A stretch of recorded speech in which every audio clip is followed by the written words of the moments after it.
Alors, on va maintenant ouvrir la parole de Dieu. Je vous invite à regarder avec moi dans 1 Pierre chapitre 2 et non pas 2 Pierre chapitre 1. La semaine passée, on s'est cherché un peu. Alors, dans 1 Pierre chapitre 2, on continue notre étude. J'aime tellement qu'on puisse faire l'étude par exposition des Écritures pour différentes raisons. Mais surtout parce que, premièrement, c'est les Écritures, mais deuxièmement, on passe au travers tout le conseil de Dieu. C'est facile des fois de prêcher les choses qui font notre affaire ou de prêcher les passages qui soutiennent nos convictions, mais quand on prêche tous les textes, et croyez-moi, toute ma vie, j'ai prêché par exposition, il y a des passages que j'aurais voulu sauter par-dessus. Parce qu'ils sont compliqués ou ils enseignent des choses difficiles. Mais quand tu prêches par exposition, tu n'as pas le choix de les adresser, alors c'est une très bonne chose. Là, maintenant, on est rendu dans 1 Pierre chapitre 2 et on va lire à partir du verset 11 jusqu'au verset 17.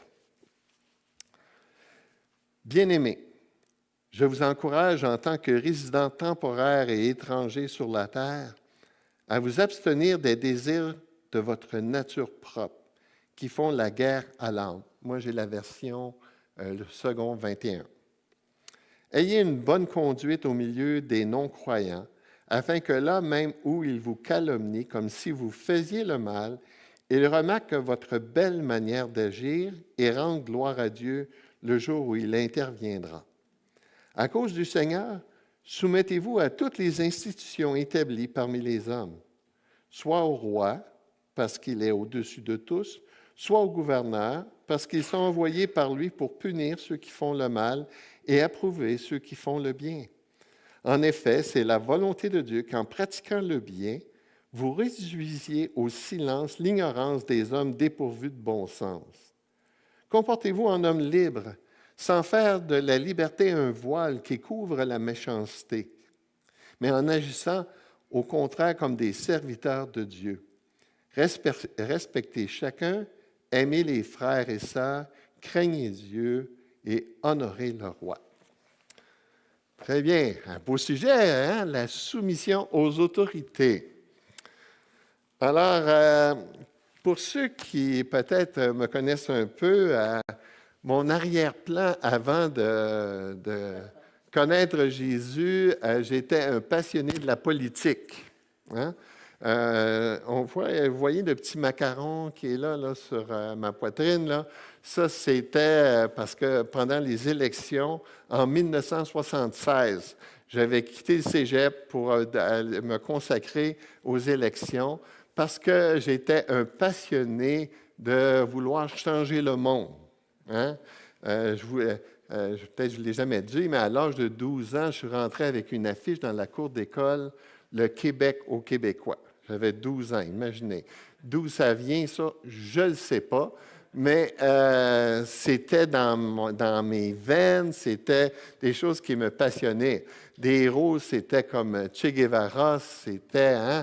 je rêvais de mourir en révolutionnaire, là, en train de changer le monde. Che Guevara a fait la révolution à Cuba avec Fidel Castro et il est mort en Bolivie tentant de faire la même chose. Au moment de ma conversion, j'ai compris que changer les systèmes politiques n'apportait pas grand-chose au bonheur de l'être humain. J'ai compris que ce n'est pas les systèmes politiques qui sont confortables ou moins confortables qui fait que l'homme est plus heureux. La plus grande libération que l'homme a besoin, c'est une libération du cœur. Changer le cœur, vous allez changer sa vie. Changer le cœur, ça va changer ses relations. L'être humain a besoin de rencontrer son Créateur face à face, confessant ses péchés, puis en se soumettant de tout cœur à lui. Quand on fait ce processus-là que j'ai fait il y a plus que 45 ans, bien là, ça a réglé bien des choses dans ma vie. Ça a réglé mon problème avec les Anglais, ça a réglé mon problème avec la méchanceté humaine. J'ai compris que quand le Saint-Esprit vient dans ta vie, il fait la transformation du cœur. Hey, de l'intérieur vers l'extérieur. J'aime ce passage-là. Je vous donnerai un cœur nouveau et je mettrai en vous un esprit nouveau. J'ôterai de votre corps le cœur de pierre et je vous donnerai un cœur de chair. Je mettrai mon esprit en vous et je ferai en sorte que vous suiviez mes ordonnances et que vous observiez et pratiquiez mes lois. Hey, c'est ça qui s'est produit. C'est une transplantation cardiaque. Et là, tout d'un coup, là, j'ai commencé à aimer les Anglais.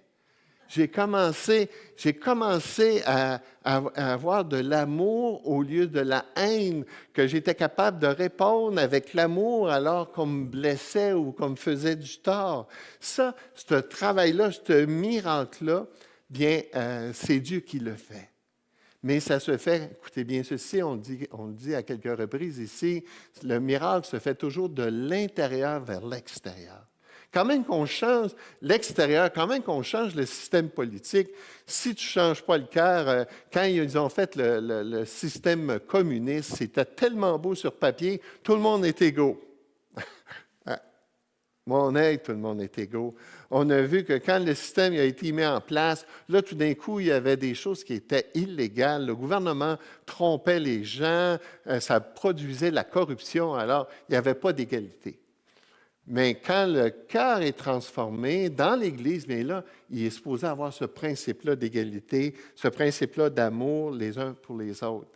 Et lorsque j'ai compris ça, puis qu'en plus que Dieu m'a appelé à le servir, là, j'ai compris que j'avais le plus d'impact sur la société et sur le monde que si j'étais dans un parti politique. C'était un prédicateur de cœur. Changer un cœur à la fois, puis ça a commencé par lequel? Par le mien. Alors, Dieu transforme mon cœur, je partage l'Évangile, les cœurs sont changés, j'ai un véritable impact sur la société. Autrement, plus les choses changent, plus ils sont pareils. Donc, avec l'histoire de l'Église, on voit que parfois l'Église a lutté justement sur ces questions-là. Parfois, elle a bifurqué, elle s'est détournée de sa mission parce qu'elle a oublié sa raison d'être. Par exemple, il y a eu un mouvement comme l'Armée du Salut. Essentiellement, elle voulait faire du bien, mais lorsque de faire du bien dans la société devient plus important que la prédication de l'Évangile, on s'éloigne de sa raison d'être. Ou encore de ce mouvement de la théologie de la libération. Il y a eu une époque dans l'histoire de l'Église en Amérique du Sud, les églises s'organisaient pour renverser les gouvernements, qui luttaient contre les gouvernements. Et là, encore une fois, c'est pas qu'on doit être toujours d'accord avec le gouvernement, mais l'idée, les moyens qu'on y prend, ça, c'est important, comme on va le voir aujourd'hui. Et là, encore une fois, ces églises-là, bien, ils se sont détournés de leur raison d'être, qui est la prédication de l'Évangile. Toutes ces choses-là sont honorables. De faire du bien dans la société, de vouloir une société plus juste, tout ça, c'est honorable, mais ce n'est pas ce qu'il y a de plus important. Et on va le voir pourquoi tantôt. Dans Matthieu 28, 19, 20, c'est ça la raison d'être de l'Église. C'est pour ça que Jésus nous laisse sur la terre. Si on était plus utile, Jésus nous sauverait puis nous emmènerait tout de suite avec lui. Mais ce n'est pas ça qu'il fait. Il nous laisse sur la terre. Pourquoi? Pour aller de faire toutes les nations des disciples, les baptisant au nom du Père, du Fils et du Saint-Esprit, et enseignez-leur à observer tout ce que je vous ai prescrit. C'est ça notre raison d'être. C'est ça la raison d'être de l'Église Oasis. C'est ça qui devrait être ta raison d'être. Tu peux avoir des intérêts pour toutes sortes de choses. Je vous ai parlé tantôt que j'aime la pêche. Justement, j'avais quelque chose comme ça qui disait... si je commence, le sticker, c'est une sœur qui m'a envoyé ça cette semaine, c'était écrit, si je commence à vivre la dépression, c'est parce que je n'ai pas assez pêché. Alors là, c'est le temps, là, la pêche s'en vient, je trouve que ça sent le poisson. Alors, c'est correct ça, mais la pêche, ce n'est pas une raison d'être. C'est soumis à quelque chose de beaucoup plus grand. Et d'ailleurs, c'est pour ça que j'ai consacré ma vie à l'Évangile, parce que ça, c'est ma raison d'être. Moi, dans mon cas, c'était mon appel en particulier. Mais tous les croyants, Dieu ne te demande pas de quitter ta job, mais il te demande d'être un témoin là où il te place dans ta job, là où il te place à l'école. C'est ça ta raison d'être. Oui, on peut faire du sport, on peut avoir des passions. Hier soir, j'étais à la Place des Arts écouter mon fils qui faisait un concert. C'est bon, c'est merveilleux, mais ce n'est pas ma raison d'être. Encore une fois, les véritables changements, les transformations éternelles s'exercent de l'intérieur vers l'extérieur. Vous voulez faire des vrais changements, alors travaillez à l'intérieur. Vous voulez changer les comportements de vos enfants, bien, commencez par l'intérieur. Travaillez au niveau du cœur. Parce que les comportements extérieurs, ils vont suivre de ce qui se passe dans le cœur. Et on va en parler de ça aussi.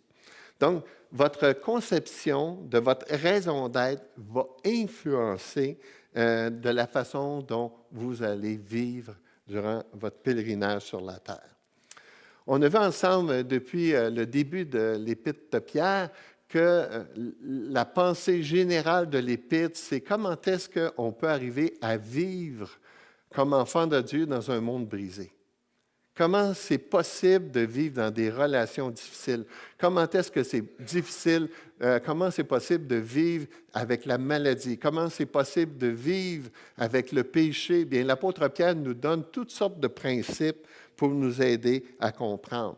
À partir du chapitre 1, verset 13, il a commencé à expliquer, juste avant le chapitre 13, il a expliqué notre grand et merveilleux salut. Et considérant comment il est grand et merveilleux, ce salut-là, voici les implications pratiques que ça a dans vos vies. C'est pour ça qu'au travers les 5 chapitres et les 105 versets, l'apôtre Pierre utilise 46 impératifs, 46 exhortations. Les impératifs, c'est un commandement. Et juste dans notre texte d'aujourd'hui, il y a 6 impératifs où l'apôtre Pierre nous dit, encore une fois, considérant notre salut grand et merveilleux, voici ce que ça implique en pratique dans votre vie. Ainsi, notre passage aujourd'hui est aussi une implication pratique de ce que l'Évangile fait dans nos vies. Quand on comprend l'Évangile, quand on saisit la grandeur de l'Évangile, quand on considère qui est Dieu, voici ce que ça produit dans notre relation avec les gouvernements. Voici ce que ça produit dans nos relations avec les autorités. Ça a des implications pratiques. Donc, regardons ça ensemble, à quoi ça ressemble. Premièrement, à partir du verset 11, ça fait référence à la source du problème. Quand on a de la difficulté à se soumettre aux autorités, quand j'avais de la difficulté moi-même, je me souviens quand j'étais jeune chrétien, là, j'ai réalisé que j'étais tellement rebelle. Moi, ça a pris 2 ans avant de vraiment faire un bon ménage dans ma vie chrétienne, parce que moi, là, il n'était pas question que je devienne un petit chrétien là, avec une cravate, puis un habit, puis me couper les cheveux. Vous avez vu mes beaux grands cheveux que j'avais, là? Je me faisais une couette, là, puis là, j'allais à l'église, là, puis j'attendais juste qu'on parle de mes cheveux. Il m'a sacré mon camp de cette église-là. Et Dieu était gracieux. Personne n'a rien dit de mes cheveux. C'est fantastique. Mais puis là, j'étais là. Puis là, même jeune pasteur, tu sais, je parlais avec des vieux pasteurs. Puis là, je n'étais pas pour les vous voyez, hey, on est égal. Moi aussi, je suis pasteur. Puis là, un jour, je dis, mais t'es bien rebelle.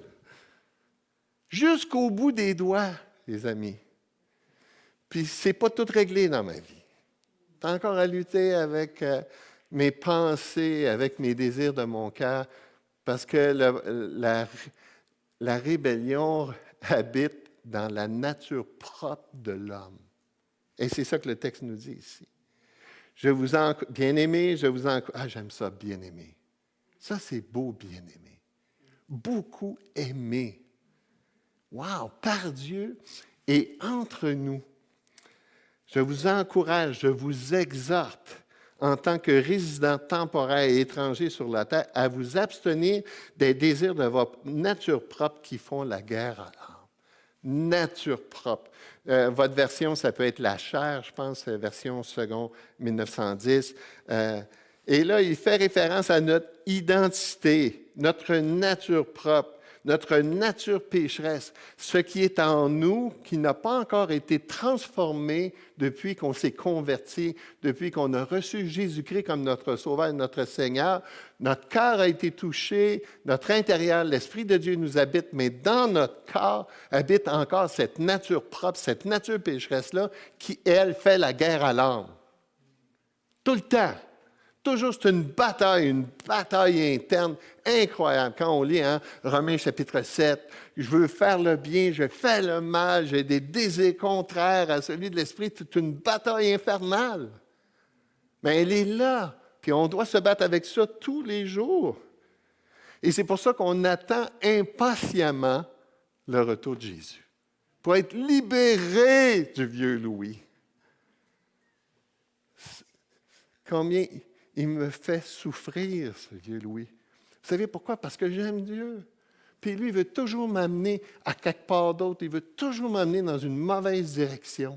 C'est une bataille, on l'a vu ensemble quand on a vu un des passages. C'est une bataille dans la tête pour mettre la vérité là. Ma nature propre veut m'amener là, veut m'amener là. Mais non, je mets la vérité. C'est pour ça que j'ai besoin d'entendre la vérité pour aller dans la direction de Dieu. Cette vieille nature fait la guerre à l'âme. Dans Galates chapitre 5, versets 16 à 10, on a déjà étudié ça dans le passé. Voici donc ce que je dis. Marchez selon l'Esprit, vous n'accomplirez pas les désirs de votre nature propre. Si on marche selon l'Esprit, si on se soumet au Saint-Esprit, on n'ira pas dans cette direction-là. En effet, la nature humaine a des désirs contraires à ceux de l'Esprit, et l'Esprit a des désirs contraires à ceux de la nature humaine. Ils sont opposés entre eux, de sorte que vous ne pouvez pas faire ce que vous voudriez. Alors, je soumets ma vie à Dieu. Je veux, mon Dieu, que tu prennes la direction de ma vie. Je veux que tu prennes la direction de mes pensées, Jésus. Cependant, si vous êtes conduit par l'Esprit, vous n'êtes pas sous la loi. Ça va de soi, parce que c'est un miracle. La loi n'a jamais conduit les hommes et les femmes dans une vraie liberté. C'est l'Esprit qui nous conduit dans la liberté.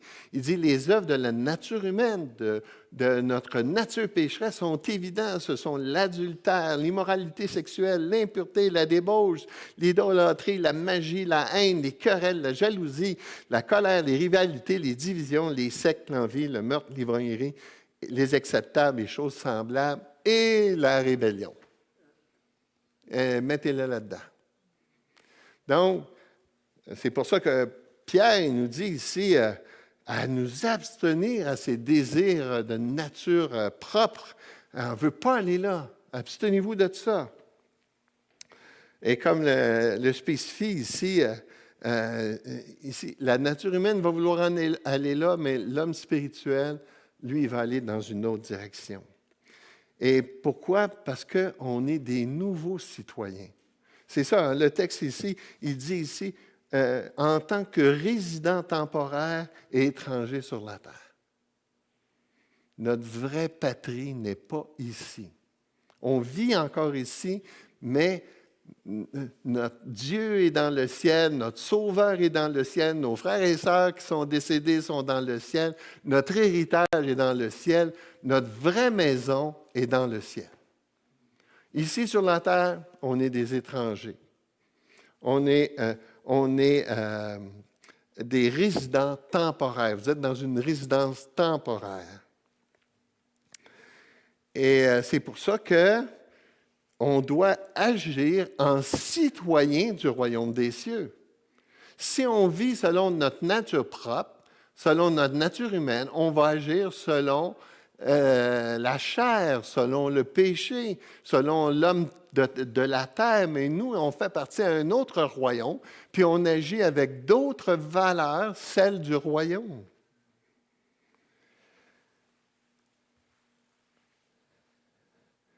Jésus, dans Jean 18, 37, il nous dit, « Mon royaume n'est pas de ce monde.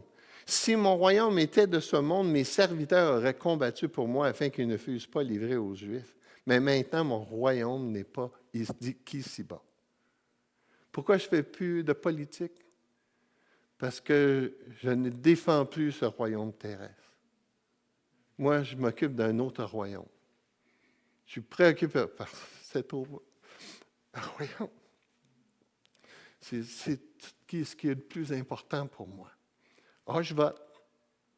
Parce qu'on est invité à voter. On va voir qu'on peut faire des changements dans la société, mais on les fait de la bonne façon. C'est plus en levant le poing dans les airs. Vive le Québec libre. Les leaders religieux de l'époque étaient choqués par les enseignements de Jésus.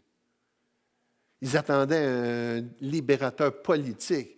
Ils attendaient quelqu'un qui était pour kicker out les Romains. Ils étaient scandalisés comment est-ce que Jésus se soumettait, comment est-ce que Jésus était doux, comment est-ce... À vrai dire, les seuls moments où Jésus est agressif, c'est avec qui?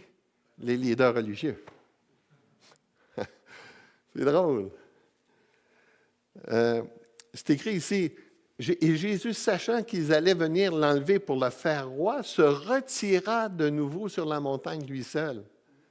Il ne voulait pas, non, je ne suis pas avec vous autres, je ne suis pas dans ce plan-là.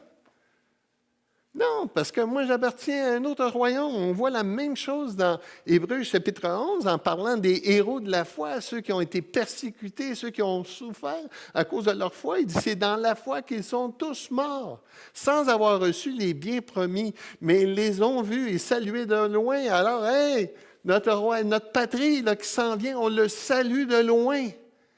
Ils ont reconnu qu'ils étaient des étrangers, des voyageurs sur la terre. Ceux qui parlent ainsi montrent qu'ils cherchent une patrie.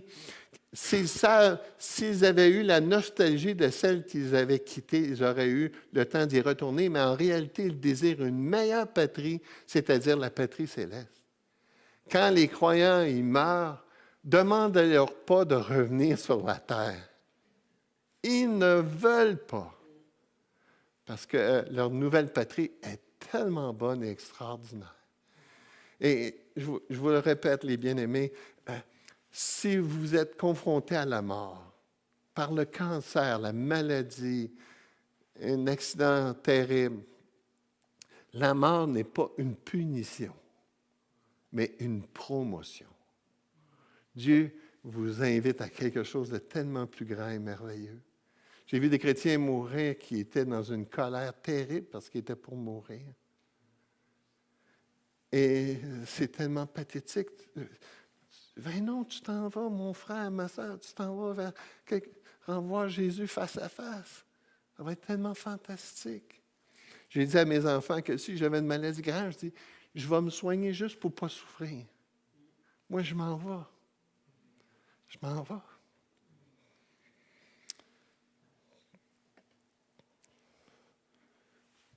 Tout ce qui est précieux pour nous, c'est dans le ciel. J'ai lu un chapitre quand la pandémie est arrivée. Un ami m'a fait lire un chapitre. C'est un journaliste qui a fait une enquête pour essayer de découvrir quelles sont les raisons qui font en sorte que l'Évangile s'est répandu si rapidement dans les premiers siècles après la naissance de l'Église. Et un des facteurs qui a fait une différence, c'est pendant les... je cherche le mot, là.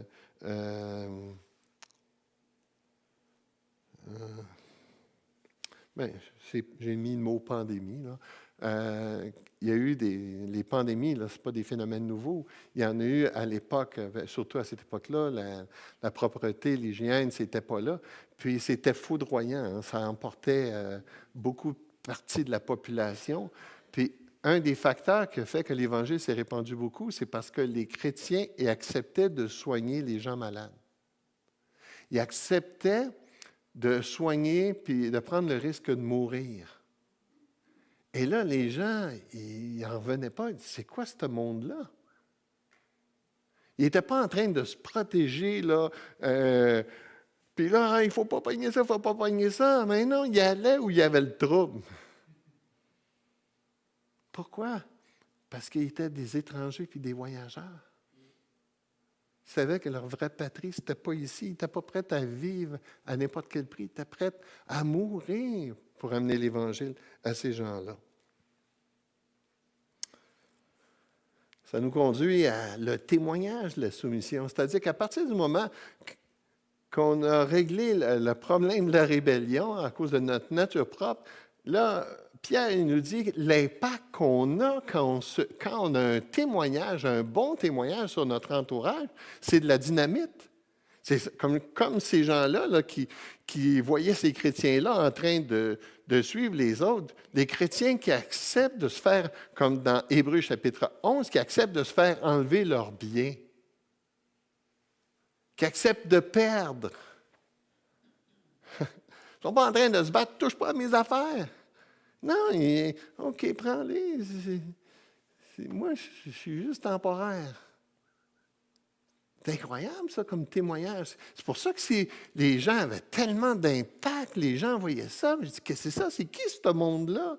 Ajouter à ça l'amour qu'ils avaient les uns pour les autres, c'était foudroyant pour ces gens-là. Alors, le texte il dit ici, ayez une bonne conduite, encore une autre exhortation, ayez une bonne conduite au milieu des non-croyants, afin que là où ils vous calomnient, comme si vous faisiez le mal, ils remarquent votre belle manière d'agir. Hein? Belle manière d'agir pourrait être traduit par ravissant, beau, gracieux, agréable, noble. Notre comportement doit être contraire aux accusations. Ils nous accusent de sédition, de rébellion. Ben non. Ben non, nous, on se soumet aux autorités, même les autorités méchantes. Pourquoi? Parce que le texte nous dit toujours au verset 12, « Il rend gloire à Dieu le jour où il interviendra. » C'est la gloire de Dieu qui nous motive. On va agir, on va avoir des bons comportements, un bon témoignage, parce que ce que ça va faire, ça va conduire les gens à regarder plus haut.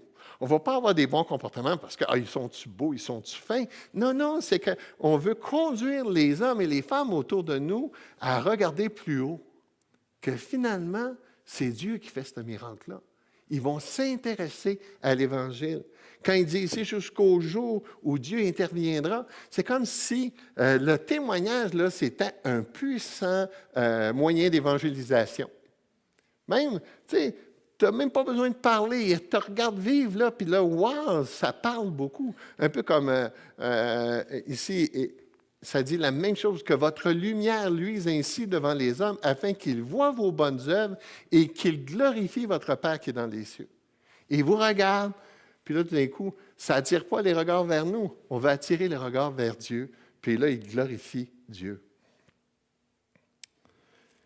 Saint François d'Assise, mon petit côté catholique, François d'Assise, il dit « Allez prêcher l'Évangile, et si c'est nécessaire, aussi avec les paroles. » En parlant de la puissance de nos vies, de notre témoignage. Ça nous conduit au cœur du passage, la soumission aux autorités. Hein? Le texte ici, il nous parle de se soumettre. Soumettez-vous à toute institution établie parmi les hommes, soit au roi parce qu'il est au-dessus de tout, soit au gouverneur parce qu'ils sont envoyés par lui. Soumission aux autorités. Bien, ça, là, c'était révolutionnaire aussi. Parce que ce n'était pas dans la culture des Juifs que de se soumettre aux autorités. Oh non, les Juifs, eux autres, ce qui était une vertu, c'était de se rebeller aux autorités romaines. Alors que Jésus et Pierre, l'apôtre Paul, même l'apôtre Paul, hein, il dit soumettez-vous les uns aux autres dans... Oh non, c'est pourquoi je dis ça là, ici. Là, OK. C'est parce que dans le texte ici, c'est écrit « à cause du Seigneur » au verset 13. Et ça, c'est important. « À cause du Seigneur, soumettez-vous ». Voyez-vous, la motivation pour se soumettre, ce n'est pas que l'autorité est fine, ce n'est pas que la personne est gentille avec nous. La motivation, c'est le Seigneur. C'est le Seigneur qui me donne la grâce, la puissance de me soumettre à des autorités humaines et à des autorités injustes. Ça, c'est important. Même principe. Hein, pour la question des femmes, on va en parler prochainement. Là, on va parler du mariage. Mais dans Éphésiens 5, c'est écrit « Soumettez-vous les uns aux autres dans la crainte de Dieu. Femmes, soumettez-vous à votre mari comme au Seigneur. » Si vous n'aimez pas le mot « soumettez-vous », mettez le mot « collaborer avec votre mari ». La femme, c'est la collaboratrice par excellence. Puis on va regarder ensemble dans 2 semaines, je pense. On va regarder le mari par excellence. Ça va ensemble. Hein? Mais c'est écrit, regardez, comme au Seigneur. C'est tout là que ça se passe. Femmes, collaborez avec votre mari comme au Seigneur. C'est que si le Seigneur n'est pas là, oublie ça. C'est la nature propre qui prend le dessus. Et le mari, s'il n'est pas soumis au Seigneur, il va être un mauvais mari. Ça va être sa nature propre qui va dominer. Puis on a vu tantôt que la nature propre, ça ne fait pas une bonne job. Alors, donc, on est motivé par le Seigneur. À cause du Seigneur, on se soumet aux autorités. Donc, l'Évangile ne appelle pas les hommes à la rébellion, à la révolte, à renverser le gouvernement. Ça a changé ma vie. On est appelé à se soumettre à l'autorité dans laquelle Dieu nous a placés. Puis là, ça varie d'un endroit à l'autre. Et comme je le disais tantôt, les Juifs, c'était pas acceptable, ça, de se soumettre aux Romains. Voyons, c'est quoi tu dis, là, Jésus? C'est quoi tu dis, Pierre? Même, regardez, dans Deutéronome 17, 15, « Tu mettras sur toi un roi que choisira l'Éternel ton Dieu. Tu prendras un roi du milieu de tes frères. Tu ne pourras pas te donner un étranger qui ne soit pas ton frère. » Donc, il est en train de dire ici qu'on ne peut pas avoir un autre roi qu'un Juif. Là, accepter un roi païen, un roi romain, non. C'était inacceptable. Et dans cet esprit de leader religieux, qu'on a essayé de piéger Jésus lorsqu'ils sont venus à lui, puis on dit, « Est-il permis de payer le tribut à César? » Dans leur esprit, là, c'est qu'ils voulaient le piéger. Puis là, si Jésus il dit, « Oui, il faut se soumettre à César », et voilà, bingo, on a l'accusation, les Juifs vont le rejeter, ils vont le crucifier. Mais ils l'ont crucifié, mais pas pour ça. De plus, comme le fait qu'ils attendaient le Messie, ils attendaient un leader politique, un chef d'armée qui était pour chasser les méchants oppresseurs romains, pour redonner aux Juifs l'autorité. Ils attendaient un prince temporel dont le royaume devait être ce monde sur la terre, et ils étaient prêts à se battre pour ça. Et les Zélotes, dont Judas faisait partie, c'est un groupe religieux, c'était des... comment on les appelle, là, ceux qui font des bombes? Là, c'était un terroriste juif. Hein? Il était accusé, eux autres, de sédition. Et d'ailleurs, constamment, ils se rebellaient contre Rome, puis ça a fini comment? En 70, ils ont détruit le pays. Rien à faire avec ce peuple-là. Et l'apôtre Paul aussi nous parle du même principe. Ça, c'était... Que chacun se soumette aux autorités qui nous gouvernent, car toute autorité vient de Dieu et celles qui existent ont été établies par Dieu. C'est pourquoi celui qui s'oppose à l'autorité résiste à l'ordre que Dieu a établi et ceux qui résistent attireront une condamnation sur eux-mêmes. En effet, on n'a pas à craindre des magistrats quand on fait le bien, mais quand on fait le mal. Même principe, même raisonnement qui est construit ici. Donc, beaucoup de chrétiens ont été mis à mort parce qu'ils ont fait le bien. Alors, mais le principe est là. Dieu a donné les autorités pour le bien des hommes. Même si ils sont des mauvaises autorités, c'est quand même pour le bien de l'homme. L'anarchie n'est pas une solution. L'anarchie conduit dans des problèmes pires. Et là, il faut que j'avance vite, là. Ça dit de se soumettre à toutes les institutions établies par les hommes. Donc, c'est une obligation universelle. Cela fait référence à toute forme de gouvernement, monarchique, aristocrate, populaire ou non, avec des motivations diverses. Tous les chrétiens doivent se soumettre à leur autorité là où Dieu les a placés. Pourquoi? À cause du Seigneur. C'est le modèle que Jésus nous a donné. Paul écrit dans Romains, ce passage-là qu'on vient de voir, au verset 1, que chacun se soumette aux autorités qui nous gouvernent, car toute autorité, c'est fort, là, toute autorité et celles qui existent ont été établies par Dieu. Ça veut dire que les Romains, qui étaient une espèce de barbares, étaient une autorité que Dieu établit. Donc, c'est pour ça que ça concerne toutes sortes de formes d'autorité. Alors, si on n'accepte pas ou qu'on refuse les autorités et qu'on veut vivre selon ce qu'on veut, on va à l'encontre de la volonté de Dieu. Parce que les autorités sont établies par Dieu. Proverbe dit, « Par moi les rois règnent et les princes ordonnent ce qui est juste. Par moi gouvernent les chefs, les grands. » Jésus affirme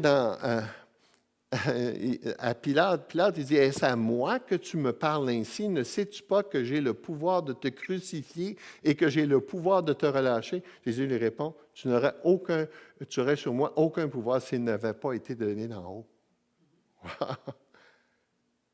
Autrement dit, là, Dieu, là, il est souverain, puis c'est lui qui décide au bout de la ligne. Ne pense pas que c'est toi qui diriges. Si les autorités sont établies par Dieu, désobéir aux autorités, c'est désobéir à Dieu. C'était vraiment intéressant parce que quand Jésus, quand ils sont venus le voir, il dit, « Est-il permis de payer le tribut à César, les impôts? » Jésus, il a une réponse magistrale. Il dit, « Donnez à César ce qui est à César et à Dieu ce qui est à Dieu. » Mais sa réponse, ce n'est pas juste de se soumettre aux autorités. C'est qu'il dit, tu te soumets aux autorités parce que tu te soumets à Dieu. Et ce que Jésus est en train de dire aux leaders religieux, c'est que vous n'êtes pas soumis aux autorités, puis vous n'êtes pas soumis à Dieu. Votre problème est avec Dieu. Est-ce qu'il y a des limites à notre soumission aux autorités? Bien oui, forcément. C'est-à-dire que chaque fois que les autorités vont nous demander de faire quelque chose qui va à l'encontre de la volonté de Dieu, là, on ne peut pas accepter ça. Là, on va s'opposer. Comme dans Actes chapitre 5, vous avons-nous pas défendu expressément d'enseigner en ce nom-là? Et voici, vous avez rempli Jérusalem de votre enseignement, et vous avez fait retomber sur nous le sang de cet homme. Pierre et les apôtres répondirent, il faut obéir à Dieu plutôt qu'aux hommes. On obéit à Dieu. Il y a des fois, oui, puis c'est pour ça qu'il y a des chrétiens qui sont mis à mort à tous les jours à travers le monde.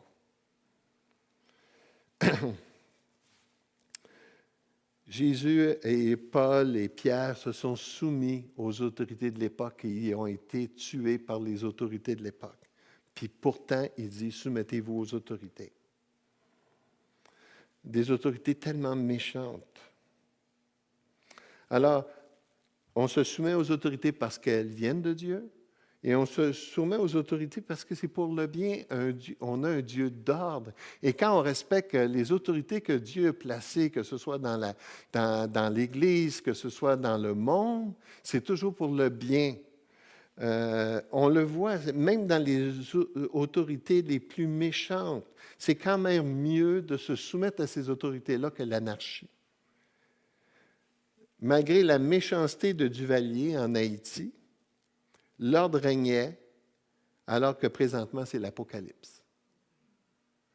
Tu sais, nous, on est arrivés, on dit, on va régler ça, là, on n'a pas rien réglé, on a empiré les choses. Ou même encore en Irak. On a foutu dehors Saddam Hussein, et là, c'est pire que jamais. Alors, Paul nous dit, Paul le dit aussi, on n'a pas le temps de le voir, ce n'est pas pour une bonne action, c'est pour une mauvaise que les magistrats sont à redouter. Veux-tu ne pas craindre l'autorité? Fais le bien et tu auras son approbation. Le magistrat est serviteur de Dieu pour ton bien, mais si tu fais le mal, crains, car ce n'est pas en vain qu'il porte l'épée, étant serviteur de Dieu pour exercer la vengeance et punir ceux qui font le mal. Alors l'apôtre Pierre, il continue en parlant, c'est quoi la vraie liberté? Dans le texte, il dit, comportez-vous en homme libre, sans faire de la liberté une voie qui couvre la méchanceté, mais en agissant au contraire comme des serviteurs de Dieu. Les croyants sont des hommes et des femmes libres, peu importe le système dans lequel ils sont. Jésus a dit, vous connaîtrez la vérité et la vérité vous rendra libre ou vous affranchira selon votre version. Si vous écoutez les chants gospel, vous allez découvrir que son origine vient de l'époque de l'esclavage. Et c'est des chants tellement joyeux. Et malgré l'esclavage, ils trouvaient leur joie en Dieu. Et beaucoup de serviteurs de Dieu, malgré qu'ils ont été emprisonnés, ils trouvaient leur vraie liberté. Même en prison, ils se sentaient libres. Pierre termine avec ce que j'appelle la théologie de la soumission. Il termine avec 4 impératifs. Respecter chacun. La base du respect, c'est respecter l'être humain. Aimez-vous. Lorsque la base est réglée, lorsque tu as un respect pour les êtres humains, tu vas être capable de passer à l'autre étape, d'aimer ton prochain, d'aimer les frères, les sœurs. Troisièmement, il dit « craignez Dieu ». La crainte de Dieu est aussi directement reliée au respect des hommes et à l'amour fraternel et à l'honneur du roi. Parce que j'ai déjà enseigné sur ça, c'est un respect de Dieu qui fait en sorte que je vais respecter mon prochain, que je vais aimer mes frères et que je vais honorer le roi. Il termine justement avec honorer le roi. Il termine avec cette soumission-là aux autorités. On les honore pourquoi? Pas parce qu'ils font le bien, pas parce que c'est des personnes bien, mais parce que c'est à cause de leur position. Pourquoi on se lève devant le juge? Pas parce qu'il fait le bien. Pas parce que c'est une bonne personne, mais parce que c'est sa position qu'on veut honorer. Alors maintenant, aujourd'hui, là, quand je parle à un policier, je vais dire « Monsieur l'agent ». Pas parce qu'il est fin avec moi, pas parce qu'il fait la bonne chose. Bien, fort probable, s'il m'arrête, je n'ai pas fait correct. Mais parce que c'est sa position que je veux honorer. Et ça, c'est le miracle de l'Esprit. Je n'ai pas été capable de faire ça par moi-même. C'est Dieu qui a fait ce bouleversement-là dans mon cœur.